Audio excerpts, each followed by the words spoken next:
Bismillahirrahmanirrahim. Alhamdulillahi rabbil alamin. Wassalatu wassalamu ala nabiyyina Muhammad wa ala alihi wa ashabihi wa sallam. Amma ba'd.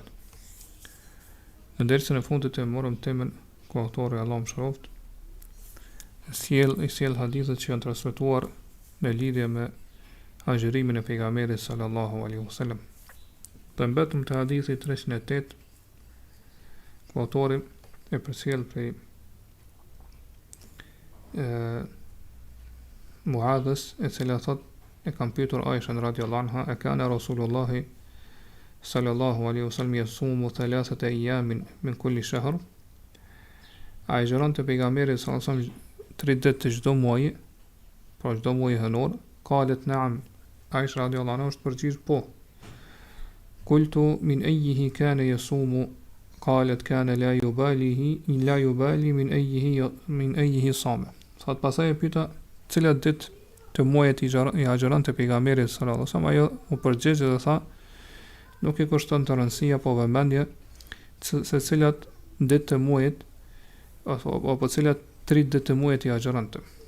Pra në këtë hadith pra bëhet e qartë, dhe këtë hadith gjithashtu e transmeton edhe Muslimi në Sahihun e tij, po bëra sqarohet që nuk ka të keqe për besimtarin i cili dëshiron me agjëru 3 ditë të çdo muaji, por që është e pëlqyeshme dhe preferueshme të agjërohen, që të agjëroj në çdo pjesë apo në çdo ditë prej ditëve të këtij muaji, po qoftë në fillim të muajit, qoftë në mes, qoftë në fund të muajit e kështu me radhë.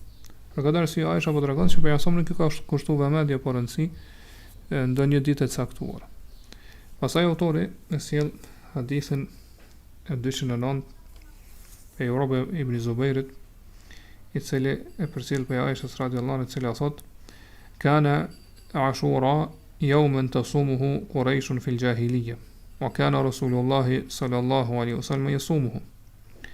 Fa dita e Ashurës ishte një ditë të cilën e agjëronin Qurayshit, po fisi Quraysh, banorët e Mekës në periudhën e jahiliyetit, pra periudhën e ignorancës para Islamit. Thot edhe vetë i dërguari i Allahut sallallahu alaihi wasallam agjëronte këtë ditë. Falamma qadima al-Madinata samahu wa amara bi siyamihi. Thot edhe kur erdhi pejgamberi sallallahu alaihi wasallam në Medinë, pra kur bëri hijrat prej Mekës në Medinë, gjithashtu agjëroi këtë ditë dhe i urdhoi muslimanët që të agjërojnë këtë ditë. Falamma fturida Ramadanu kana Ramadanu huwa al-farida wa turika Ashura فمن شاء صامه ومن شاء تركه. Dhe kur u bë obligim agjërimi muajit Ramazanit, atëherë thot si farz, si agjërim farz mbet agjërimi muajit Ramazanit. Kurse dita Ashurës po u braktis, pra nuk obligueshmëria u largua prej obligueshmëria për agjërimin e saj u largua. Prandaj thot kush dëshironte agjëronte dhe kush dëshironte nuk e agjëronte. Këtë hadith e transmeton Buhariu dhe Muslimi gjithashtu. Po siç e dim, dita e Ashurës është dita 10 e muajit të Allahut el Muharram, si ka quajtur kështu pejgamberi sa këtë muaj. Dhe agjërimi i kësaj dite është agjërim si në formë mirënjohje dhe falënderim ndaj Allahut subhanahu wa taala. Nga se kjo është dita në të cilën Allahu ka shpëtuar Musën dhe popullin e tij, Musën alayhi salam dhe popullin e tij, dhe ka shkatruar faraonin dhe popullin e tij. Prandaj Musa alayhi salam e ka agjëruar këtë ditë si falënderim ndaj Allahut. Dhe po ashtu edhe besimtarët, pra pejgamberi sallallahu alaihi wasallam dhe besimtarët e agjërojnë këtë ditë, pra e kanë agjëruar dhe e agjërojnë këtë ditë si falënderim ndaj Allahut subhanahu wa taala. Dhe Aisha radhiyallahu anha po tregon po që edhe Qurayshët në periudhën e ignorancës para Islamit kanë agjëruar ditën e Ashurës. Pra mund ndodh që agjërimi i ditës së Ashurës në kohën e jahiliyetit, po në kohën e periudhës së ignorancës para Islamit, ka qenë prej atyre gjërave, çështjeve që kanë mbetur te ta prej fesë miletit të Ibrahimit alayhis salam, i cili pra ka qenë prej atyre gjërave që nuk është ndryshuar. Po ashtu që ka qenë prej kohës së Ibrahimit ose fesë së Ibrahimit alayhis salam. Dhe thot pejgamberi sallallahu alaihi wasallam e ka agjëruar, po qysh në Mekë, dhe kur ka ardhur në Medinë ka vazhduar të agjëroj. Madje I ka urdhëruar dhe sahabët me agjëru. Ka ardhur sa në Buhariut edhe në libra tjerë për Ibn Abbasit radhiyallahu anhuma, I cili e sqaron, po kjo hadith e sqaron këtë çështje. Thot قدم النبي صلى الله عليه وسلم المدينة فرأى اليهود تصوم يوم عاشوراء فقال ما هذا؟ قالوا هذا يوم صالح هذا يوم نجى الله بني إسرائيل من عدوهم فصامه موسى قال فأنا حق بموسى منكم فصامه وأمر بصيامه. Thot kur pejgamberi sallallahu alaihi wasallam erdhi në Medinë, pasi që bëri hijret, e pa jahudit, pra hebrejt e Medinës që po agjëronin ditën e Ashurës.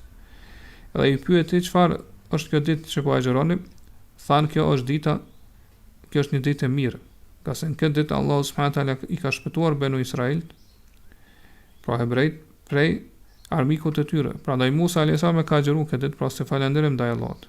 Dhe këtu pejgamberi sallallahu alaihi wasallam tha, unë jam më parsor, më meritor për Musën se sa jo. Prandaj thot pejgamberi sa ka agjëruar ato dhe I ka urdhëruar sahabët të agjërojnë. Dhe kjo urdhër e pejgamberit sallallahu alaihi wasallam tregon se agjërimi I ditës së Ashurës në fillim ka qenë obligativ. Nga se urdhri kërkon ose tregon për obligueshmëri. Për këtë arsye Aisha radhiyallahu anha po tregon thot kur u bë farz agjërimi I muajit Ramazanit, pasi që Allah saktoi se obligim agjërimin e muajit Ramazanit, atëherë thot si farz mbet agjërimi I muajit Ramazanit. Kurse Ashura pa u larguar obligueshmëria e agjërimit të saj, padaj sahabët kush dëshironte agjëronte këtë ditë, kush dëshironte nuk agjëronte. Pra mbet agjërimi I saj mbet pasi që ishte farz obligim, mbet vetëm si agjërim I preferuar, mustahab I pëlqyeshëm. Dhe prej sunetit është që nëse dëshirojmë me agjëru ditën e Ashurës, atëherë është mirë edhe preferuar që me agjëru edhe ditën e 9 të muajit Muharram, se kundërshtim I hebrejve, pa që mos me veprun do thonë një vepër përputhje me atë që e veprojnë ata. Dhe kjo është transmetuar në Sahihin e Muslimit prej Ibn Abbasit radhiyallahu anhu, I cili tregon se pejgamberi sallallahu alaihi wasallam ka thënë la in bakhitu ila qabil la asumanna at-tasi'. Nëse jetoj deri në vitin e ardhshëm, atëherë do të agjëroj edhe ditën e 9. Pra do t'ja bashkangjes agjërimit e Ashurës, pra që është dita 10 e muajit Muharram, do t'ja bashkangjes dhe do të agjëroj edhe ditën e 9. Pastaj prej gjërave që Allah subhanahu wa taala ka bërë kader caktim me ndodh këtë muaj, ka qenë edhe vrasja e Husajnit radhiyallahu anhu. Pasi që dim Husajni dhe vllajti I Hasani janë dy zotrit e trive e rinis të prej banorëve të xhenetit. Dhe ata kanë pozit, kanë vlerë, kanë pozit dhe dashuri të madhe në zemrat të besimtarëve, dhe kjo është e qartë për çdo kënd. Dhe Allah subhanahu wa taala ka bërë kader, ka bërë caktim pra që në këtë ditë të vritet Husajni radhiyallahu anhu pa drejtësisht. Dhe si rezultati I vrasjes së tij, të muslimanët kanë dalë ose të njerëz kanë dalë dhe kanë rezultuar dy bidate, të cilat nuk kanë bazë në fenë islame. Bidati I parë është që me marr këtë ditë, po me caktu këtë ditë, pra si ditë të vajtimit, ditë ku njerëz tubohen, edhe fillojnë të vajtojnë vrasjen e Uthmanit, I cili është vrarë pa drejtësisht. Edhe do thot pasaj siç e dim ka për ata që e vajtojnë pra këtë ditë ose që e kanë vepruar këtë bidat edhe vazhdojnë ta veprojnë, pra I godasin fytyrat e tyre, gjoksat e tyre me shuplaka, me grushta, I shtyjnë rrobat e tyre, pastaj disa prej tyre do thot edhe I lëndojnë veten e tyre me gjëra të prehta kështu më radh. Edhe bëjnë thirrje edhe lutje, pra thirrje të xahilietit, ashtu siç kanë vepruar njerëz të xahilietit pra të periudhës së ignorancës para islamit. Në këtë bidat, pastaj se rezultati I këtij bidati ka lind një bidat tjetër, që është në ekstremin e kundërt. Ky bidat është bidati I caktimit të kësaj dite si ditë feste, po ditë në cilën do njeriu me shpenzu edhe me dhënë sa më shumë fëmijëve, familjes së tij, pra fëmijëve të tij, ushqim, ëmbëlsira, do thot me ju ble rroba të reja, me zbukurua kështu më radh.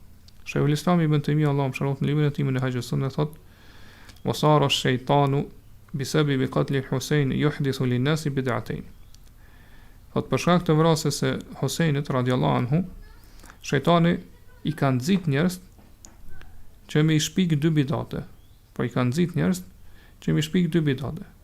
Pastaj përma thot bid'atul huzni wan-nawhi yawm Ashura min al-latmi was-surahi wal-bukai wal-'atashi wa insha'i al-mirati wa ma yufdi ilayhi dhalika min sabbi as-salaf wa la'natihim wa idkhali man la dhanba lahu ma'a dhawi adh-dhunubi hatta yusabbu as-sabiqun al-awwalun wa tuqra akhbaru masra'ihi allati kathirun minha kadhib. وكان قصد من سن ذلك فتح باب الفتنة والفرقة بين الأمة فإن هذا ليس واجبا ولا مستحبا باتفاق المسلمين بل إحداث الجزع والنياحة للمصائب القديمة من أعظم ما حرم الله ورسوله من أعظم ما حرمه الله ورسوله وكذلك بدعة السرور والفرح. فبدعة parë që ka dalë si rezultat ose si pasojë e vrasjes së Husajnit radhiyallahu anhu është bidati i pikëllimit edhe vajtimit në ditën e Ashurës. Pastaj thot gjëra që i bashkangjitet këtij vajtimi pikëllimi, siç janë goditja e trupit, do thot bërtimat e shumta të qarat, do thot etja, po që me bë veten po si lloj agjërimi me qëndru jetën këtë ditë. Pastaj thot leximi i alegjive, edhe do thot gjëra tjera që kanë ardhur si rezultat i kësajna, por rezultati i bashkëmarrshëm tek ta pra që kanë vepruar këtë bidatë që është sharja dhe mallkimi i sahabeve, po muslimanëve të parë, gjeneratave të parë të muslimanëve selefit, edhe futja atyre në të njëjtin rang, futja atyre që nuk kanë ose llogaritja atyre që nuk kanë kur farfaje, kur farmakati, edhe radhitja atyre në rang me ata cilët kanë pas faj, edhe që e kanë vrarë padrejtisht Husajnin. Sa që thot kanë filluar me i mallku edhe me shoh edhe të parët prej sahabeve që kanë hyrë në fillim në Islam, po që Allah i thonë sabiqun al-awwalun, po që të parët janë të parët që kanë parapritur kanë hyrë në Islam. Pastaj thot në këtë ditë gjithashtu lexon edhe pra tregime të cilat flasin për vrasjen e Husajnit radhiyallahu anhu, që shumica atyre janë rana dhe gënjeshtra, po gjëra të trilluara. Ata të cilët e kanë shpik këtë bidat, qëllimi i tyre ka qenë me hap një derë të fitness, derë të përqamjes, derë të ndasisë në mesin e umetit islam. Nga se thot kjo as nuk është obligim, madje thot pra me mbajtueshmërinë e këtë muslimanëve, kjo që e veprojnë ata as nuk është obligim, por as e preferuar. Përkundrazi thot kjo është bidat, është tërësi. Pra është një gjë që është shpik, pra thot shpikja e pikëllimit, e zemrimit, e mallkimit për shkak të fatkeqësive që na kanë ndodhur në kaluar, për veprimi këtyre gjërave, thotë është për gjërave për mëkate më të mëdha që Allahu subhanahu teala dhe i Dërguarit i kanë ndaluar dhe i kanë bërë haram. Pastaj thotë gjithashtu si rezultati i këtij i vrasjes së Husajnit ka dalë edhe bidati tjetër, që është bidati i gëzimit, po që njeriu mundi këtë ditë i gëzuar, do thotë sigurisht se për Bajram mundi do thotë i lumtur e kështu me radhë, dhe kjo është bidat pra që nuk ka bazë në fenë islame. Pastaj autori sjell hadithin e 310 prej Alkames, i cili thot e kam pyetur Aishën radhiyallahu anha, e kana Rasulullahi sallallahu alaihi wasallam yakhussu min al-ayami shay'a, qalet kana 'amaluhu dimatan wa ayyukum yatiqu ma kana Rasulullahi sallallahu alaihi wasallam yatiqu. Atë kam pyetur Aishën radhiyallahu anha, ka veçuar ndonjë ditë prej ditëve pejgamberit sallallahu alaihi wasallam pra me adhurim. Atëra Aisha është përgjigjur, ka thonë veprat e pejgamberit sallallahu alaihi wasallam ishin të vazhdueshme. Pastaj thot Aisha ka pyet, e kush për juve ka mundësi të veproj, pra të përballoj edhe të veproj ashtu siç ka vepruar pejgamberi sallallahu alaihi wasallam. Pra kjo hadith që është për shkak është hadith i përgjithshëm që flet për të gjitha ibadetet e adhurimit të pejgamberit sallallahu alaihi wasallam. Pra nuk është i veçantë vetëm për agjërimin, po për temën për cilën po flasim.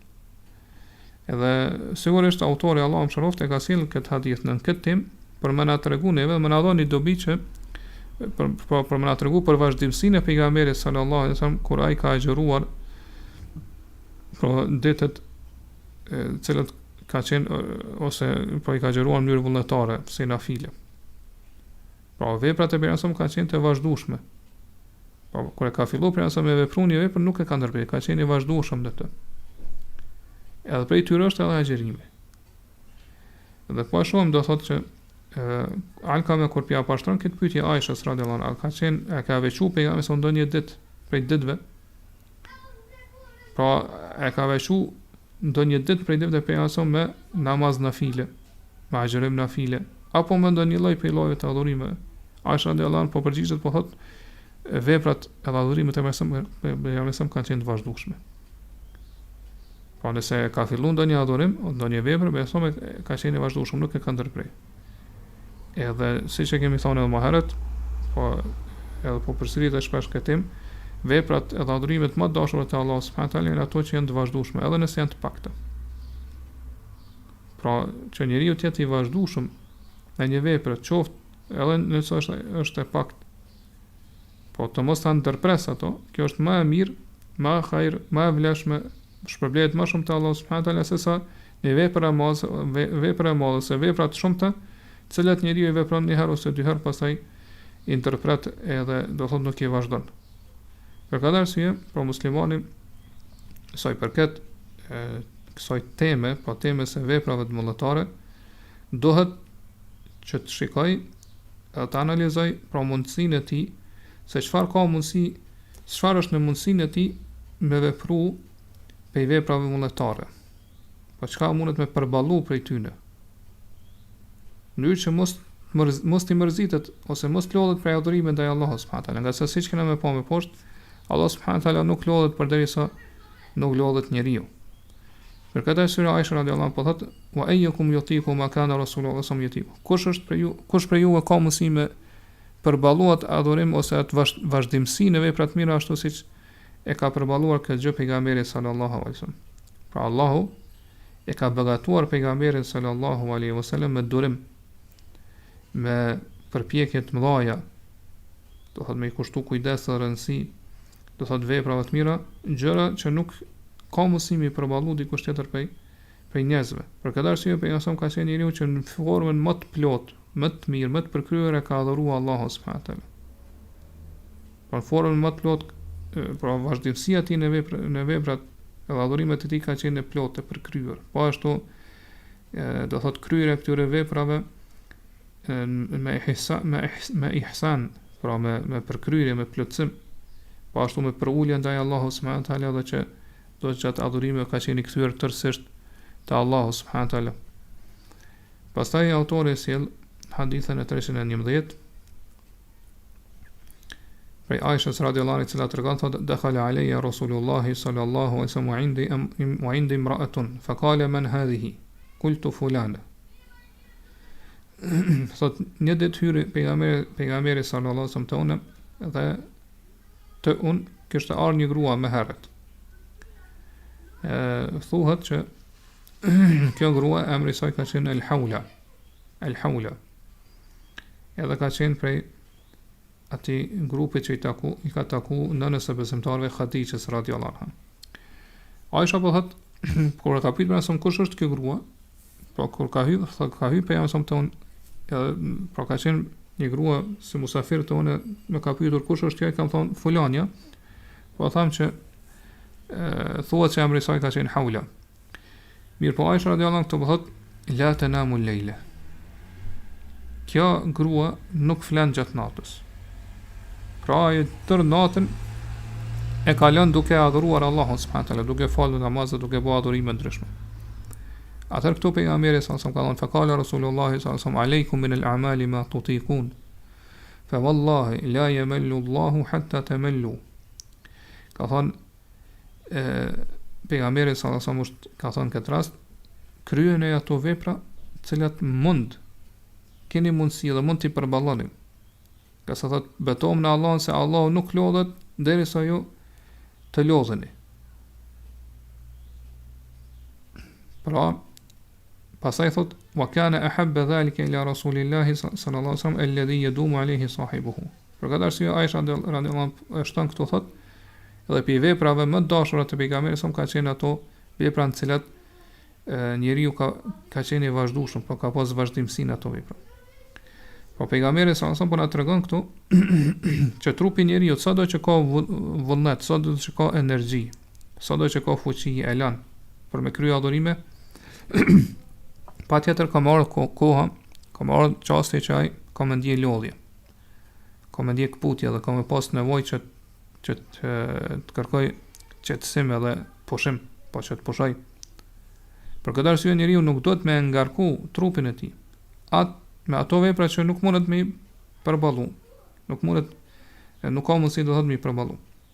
Dhe siç e dim, disa njerëz, ose mund të më thonë shumica njerëz në fillim të udhëzimit, pa fillim kur të udhëzohet në islam dhe në adhurim ndaj Allahut subhanahu wa taala për drejtohen në rrugën e drejtë, e ngarkon veten me vepra edhe me adhurime që nuk mundet me i përballu. Për këtë arsye pas disa ditëve ose pas një kohë javë kështu më radh, fillon me ndje që to vepra janë shumë trana edhe do thotë të vështira për to. Edhe fillon me ndërprej ato. Prandaj ajo që është e përshtatshme në këtë temë për cilën po flasim, për temën e veprave dhe adhurimeve nafile vullnetare, është që njeriu me vepru, pra që sa më lart me shiku, me analizu veten e tij, me studiu edhe me vepru pi veprave vullnetare ato që mundet me përballu, që e din kjo që në të ardhmen do të jetë i vazhdueshëm në të. Dhe pastaj gradualisht, hap pas hapi, duke i vepruar këto vepra, shkon duke i shtu tjerat. Po jo, do thot me fillu me njëherë me vepra të shumta, të cilat pastaj pas një kohë do të ndërpres, nga se nuk ka mundësi që ti përballoj ato. Për këtë arsye pejgamberi po thot fe wallahi la yamallu-llahu hatta tamallu, nga se për Allahun thot, betohem në Allahun nuk lodhet përderisa jo nuk lodheni. Çfarë do ta kuptojmë këtë pjesë të hadithit, se që dim parimet e ahlus sunnetit në këtë temë është me i pranu edhe me besu këto hadithe që kanë ardhur në lidhje me Allahun subhanahu wa taala ose në lidhje me veprat e Allahut subhanahu wa taala, cilësitë e tij, edhe që kanë ardhur pe Allahut edhe kanë ardhur pe pejgamberit sallallahu alaihi wasallam, po për këtyre veprave që i atribuohen edhe i adresohen Allahut subhanahu wa taala, mi pranu ashtu siç kanë ardhur. Edhe mos me nxjerr pi kontekstit, edhe me i shtrembru edhe me i dhon kuptime tjera, pra që janë kundërshtim me kuptimin e dukshëm, me kuptimin e jashtëm. Mirë po, gjithë kësaj ahlus sunneti ja bashkangjet edhe faktin që Allahu subhanahu wa taala është i pastër, i lartësuar nga gjasimi me krijesat. Ka se Allah subhanahu wa taala ka thonë surën Shura në ajetin 11, "Laysa kamithlihi shay'un wa huwa as-sami'ul basir." Asgjë nuk e ngjan, nuk i shëmbëllon Allahu subhanahu wa taala. Askush dhe asgjë. Dhe ajo është dëgjuesi dhe shikuesi. Prandaj edhe në këtë hadith kur pejgamberi sa thotë Allahu nuk lodhet derisa jo të lodheni, pra kjo është e ngjashëm sikurse ato që i kemi shpjeguar në raste të tjera, vepra të cilat Allah subhanahu wa taala i vepron karshi njerëzve. Pa Allah për shembull thon surën Bakara në ajetin 15, Allahu yastehzi'u bihim, Allahu tallet me ta, pa me munafikat. Nga se munafikat tallen me Allahun, me pejgamberin sallallahu alaihi wasallam, me besimtarët, atëherë si ndeshkim prej Allahut subhanahu wa taala.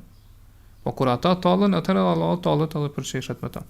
Po kjo është nga aspekti i dënimit, ndeshkimit se kthim i veprës që cilën ata e veprojnë, Allah subhanahu wa taala vepron jetën karshi tyne si dënim për ta. Edhe në këtë rast, pra Allah nuk lodhet derisa ju nuk lodheni. Po ashtu e dim Allah subhanahu wa taala ka thonë, pra yukhadi'una Allah wa huwa khadi'uhum, ata mundon me mashtru Allahun, mirë pa Allah i mashtron ata. Pa si dënim për ta, për të njëjtën vepër që e ka kryer. Edhe në kësaj raste kjo tregon për sosuri për Allahun subhanahu wa taala, ka se Allah pra ja kthen të njëjtën vepër me të njëjtën mënyrë si formë dënimit për ta. Po ashtu Allah subhanahu wa taala thon surën Tobe në ajetin 7, "Sakhira Allahu minhum", Allah përçeshet dhe tallet me ta për munafikët, nga se ata tallen përçeshen me besimtarët kur ata dhojnë sadaka lmosh për hir të Allahut subhanahu wa taala, do thotë dhojnë lmosha në sasi të pakta. Këto tekste që kanë ardhur po në Kur'an apo në Sunet për jasëm, këto vepra që i atribuohen Allahut subhanahu wa taala do t'i kuptojmë në këtë mënyrë.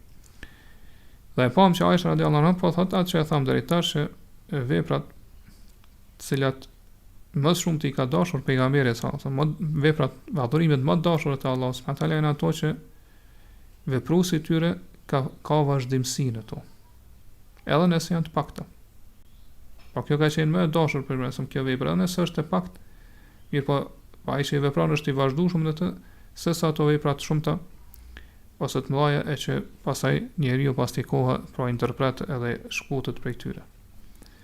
Pastaj autori e sjell hadithin 312 që është pra i ngjashëm me këto që i përmendëm më lart, pe Aishës edhe Selemes radhiyallahu anhuma, që tregojnë thonë, pra janë pyetur ayyul amali kana ahabba ila rasulillahi sallallahu alaihi wasallam qalata ma dima alaihi wa in qall. Pra janë pyetur cila vepra kanë qenë më dashura te pejgamberi sallallahu alaihi wasallam, ka thënë janë përgjigjur pra këto dy gratë e pejgamberit sa ka thonë veprat cilat janë të vazhdueshme dhe nëse janë të pakta. Pra kjo është si parim, si rregull, pra një parim shumë madhështor që do ta ketë parasysh muslimani, që është e thamë deri tash në temën e veprave vullnetare. Pra që pi ibadeteve, pi veprave vullnetare, mi marrë dhe mi vepru vetëm ato që ai ka mundësi mi vepru në vazhdimsi. E dim pra për vetës së tij që ka mundësi me qenë i vazhdueshëm në to. Dhe në fund të kësaj teme, autori sjell hadithin e 313, thot, pra hadithi transmetohet prej Auf ibn Malikut radhiyallahu anhu, i cili thot kuntu ma'a rasulillahi sal-lAll-llahu wa sallam leylatan fastaka thumma tawadda thumma qama yusalli. Sot një ditë isha me pejgamberin sallallahu alaihi wasallam, edhe pa ju zgjua gjatë natës, edhe i pastroi dhëmt me misfak, pastaj mori abdes dhe filloi të falet. Fa kumtu ma'ahu, thotë fillova të falem bashkë me të. فبدأ فاستفتح البقرة فلا يمر بآية رحمة إلا وقف فسأل ولا يمر بآية عذاب إلا وقف فتعوذ. Thot pastaj pejgamberi filloi me lexu surën Bekara. Pastaj që kalon të afër në ajeti ku përmendej mëshira e Allahut subhanahu wa taala, pejgamberi dalej dhe kërkonte prej Allahut. Dhe sa kalon të afër një, pra kur e lexonte një ajet në cilën përmendej, pra dënimi, ndonjë dënim përmendën dënimi i Allahut subhanahu wa taala, atëherë thotë ai ndale dhe kërkonte mbrojtje te Allahu subhanahu wa taala. Thumma raka'a famakatha raki'an biqadri qiyamihi. Pastaj pejgamberi ra në ruku, edhe qëndroi në ruku aq sa qëndroi në këmbë, pra aq sa ka lexuar Kur'an, sa ka qëndruar në këmbë kur ka lexuar Kur'an. Wa yaqulu fi ruku'ihi, idha thashta në rukun e tij subhana dhil jabaruti wal malakuti wal kibriyai wal 'azama. Pa i lartësuar është Allahu, zotrusi i gjeberutit, i sundimit, pra kina me shpjegoj inshallah më poshtë këto, i madhërisë dhe madhështisë. Thumma sajada bi qadri ruku'ihi, pastaj thotë ra në sejdë, edhe qëndroi aq sa qëndroi në ruku. Wa yaqulu fi sujudihi subhana dhil jabaruti wal malakuti wal kibriyai wal 'azama. Thotë edhe në sejdë thoshte këtë dhikr. Po vazhdimisht e ka përsërit. سبحان ذي الجبروت والملكوت والكبرياء والعظمة. ثم قرأ آل عمران ثم سورة يفعل مثل ذلك. Pastaj thotë lexoj pra në rekatën e dytë lexoj surën Ali Imran, pastaj sura më sura thotë vepronte në njëjtën mënyrë. Pra këtë hadith, siç po e shohim, është e qartë, ky hadith nuk ka lidhje me temën e agjerimit pejgamberit sallallahu alaihi wasallam. Ky hadith, Allah di më mirë po, është më afër do thotë me temën që ka pararënse, që ka qenë para kësaj teme, e cila ka qenë ose ka folur rreth ibadetit e pejgamberit sallallahu alaihi wasallam, rreth adhurimeve që i ka vepruar pejgamberi dhe namazit natës.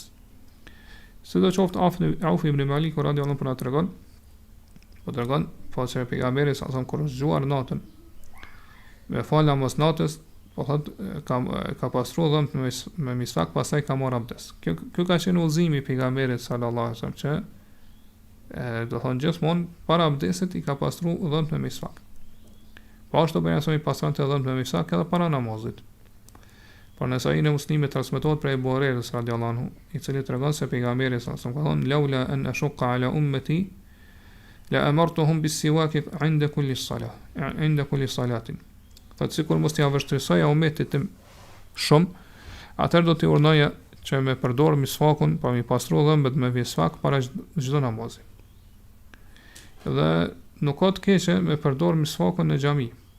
Që është përmend këto Sheikhul Islami në Majmu'ul Fatawa thot: "Ama as-siwaku fil masjidi, fama 'alimtu ahadan min al-'ulama'i karihahu."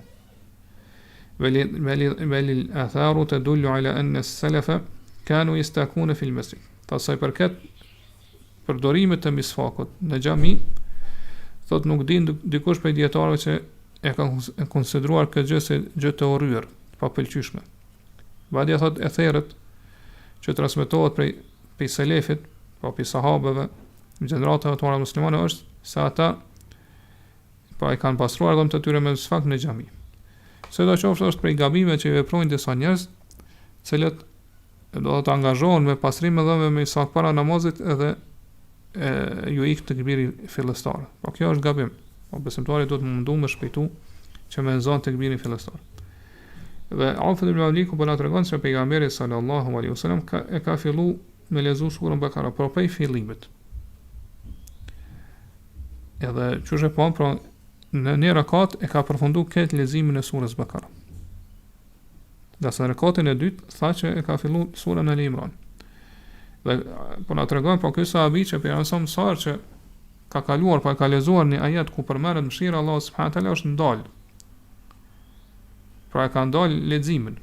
Edhe ka kërku prej Allahut subhanahu wa taala.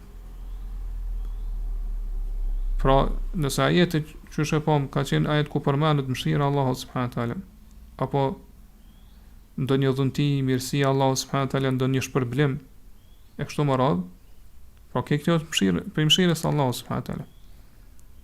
Po jo vetëm fjala si fjala, se shpreha si fjala mëshirë, mirë po ku do që u përmend ndonjë mëshirë e Allahut subhanahu wa taala, qoftë që ka të bëjë me dhunti, me mirësi që Allah ja ka dhënë besimtarëve se do t'ia jap shpërblimet e kështu me radhë, pejgamberi e ka ndalë leximin edhe ka kërku prej Allahut, ka lyp prej Allahut, ka thonë Allahumma inni es'aluka min fadlik.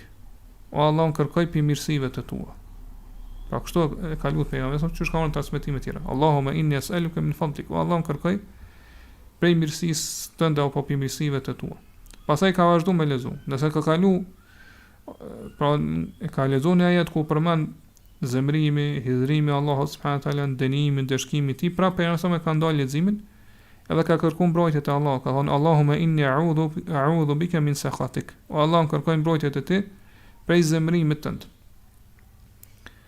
Pra kur njeriu e vepron këtë mënyrë, kur falet edhe kur lexon Kur'an, atëherë kur e lexon Kur'anin me persjatje, me meditim. Mirë, po nëse njeriu pra gjatë leximit të Kur'anit i kushton rëndësi zbukurimit të zërit, apo mundohet me lexu Kur'anin pra mënyrën më të mirë, më të bukur, me gjitha ato rregullat e tajwidit e kështu me radhë, edhe nuk ndalet me medituar atë kuptimin dhe domethënien e Kuranit, ata nuk ka mundësi, do thotë të falet, ta fal namazin apo të lexojë Kuranin në këtë mënyrë. Sidoqoftë ky hadith është argument që na tregon se ky veprim është i ligjësuar, madje është i preferuar, sidomos në namazet e nafile, namazet vullnetare. Pra që njeriu të ndalet në ajetet ku përmendet dënimi i Allahut subhanahu wa taala apo zemrimi i tij kështu me radhë dhe me kërku mbrojtje te Allahu subhanahu wa taala prej dënimit të tij. Ndërsa ato ajete ku përmendet mëshira e Allahut subhanahu wa taala me kërku prej Allahu subhanahu wa taala që më jep për mirësive edhe të mirave të tij. Pastaj Aufid ibn Maliku, siç e na tregoi se pejgamberi sa kur ka rënë në ruku, ka qëndruar aq sa ka qëndruar edhe në këmbë. Po aq sa ka qenë leximi i surës Bakara në formë, do thotë leximi i surës Bakara të plot.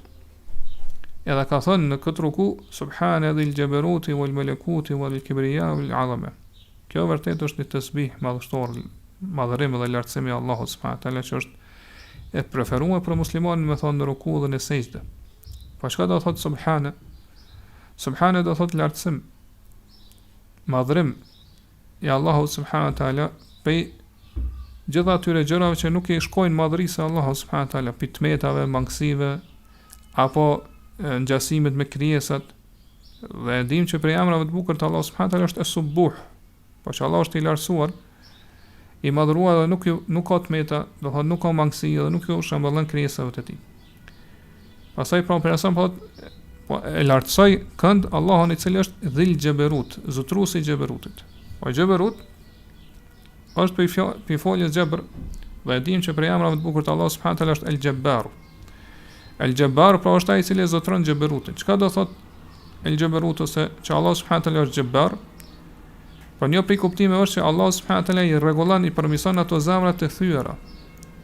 Po zemrat të cilat do thot janë ballafaqur me vështirësi, janë ballafaqur do thot me gajle, me brenga, me humbje të dashurët të tyre e kështu me radhë, po janë zemra të thyera. Këto zemra Allah subhanahu wa taala është ai i cili me mirësinë e tij dhe mëshirën e tij i permision dhe i rregullon. Po gjithashtu për kuptimet të emrit Allah El Jabbar, apo që Allah është zotruesi i xheberutit, është se Allah subhanahu wa taala është ai i cili i dënon ashpër armiqtë e tij. Po është ai i cili i dënon ashpër armiqtë e tij. Po gjithashtu po thot mul melekuti, edhe zotruesi i pushtetit, i sundimit. Po Allah subhanahu wa taala është ai i cili e zotron mulk, po e zotron pushtetin dhe sundimin e këtij universi. Edhe për emra të bukur të Allah subhanahu wa taala është El Malik, po sunduesi, mbreti e kështu me radhë. Po Allah është ai i cili po i takon, i përket atij sundimi edhe pushteti i çdo gjëje. Wal kibriyai wal azama, dhe zotruesi i madhërisë dhe madhështisë. Këto janë dy cilësi ose atribute që janë të veçanta për Allahun subhanahu wa taala. Po askuj nuk i takon me amojt vetes për të madh, po me kon kryelart ose me dje madh, apo me mendu që është madhështore kështu me radhë. Kushdo që i pretendon për veten këto dy cilësi, atëherë Allah subhanahu wa taala do ta dënoj ashpër në ditën e Kiametit. Pastaj Auf ibn Maliku po thotë që për sa ka rënë në sejdë, për aq sa edhe ka qëndruar në sejdë, aq sa ka qëndruar edhe në ruku. Po e ka zgjatur sejdën, po aq sa e ka zgjatur rukun, edhe në sejdë e ka thënë një tin dhikr. Po subhana dhil jabaruti wal malakuti wal kibriyai wal azama. Pastaj po thotë në rekatin e dytë, thumma qara Ali Imran, për në rekatin e dytë pejgamberi sa më ka lexuar surën Ali Imran. Do thotë në fund plot, do surën e plot Ali Imran. Thumma suratan. Pastaj thotë ka lexuar sure pas sure. Yef'alu mithla dhalika fi kulli rakat. Dhe ka vepruar njëjtë në çdo rekat.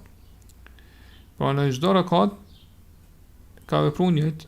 Pra ka zgjat leximin, ka medituar rreth leximit, ka kërkuar për mirësive të Allahut, ka kërkuar mbrojtje prej dënimit të tij e kështu me radhë. Edhe do thotë ka qëndruar në ruku për aq sa ka qëndruar në këmbë. Pra kur ka rënë sejdë, gjithashtu ka qëndruar për aq sa ka qenë edhe gjatësia e rukus, po ashtu edhe ulja mes dy sejdëve. Po kur të ngjet për sejdë, ashtu mes dy sejdëve ka qëndruar njëjtë sikurse sa ka qenë qëndrimi në sejdë, po ashtu edhe kur ngrit për rukus, për qëndrimi në këmbë pas rukus ka qenë i njëjtë sikurse sa gjatësia e rukus e kështu me radhë. Edhe këtu përfundon këtë temë. Inshallah ndersën ashtu do të marrim temën e radhës, që është tema që na tregon se çfarë është përcjellur në lidhje me leximin e Kuranit prej pejgamberit sallallahu alaihi wasallam. Allahu di më mirë.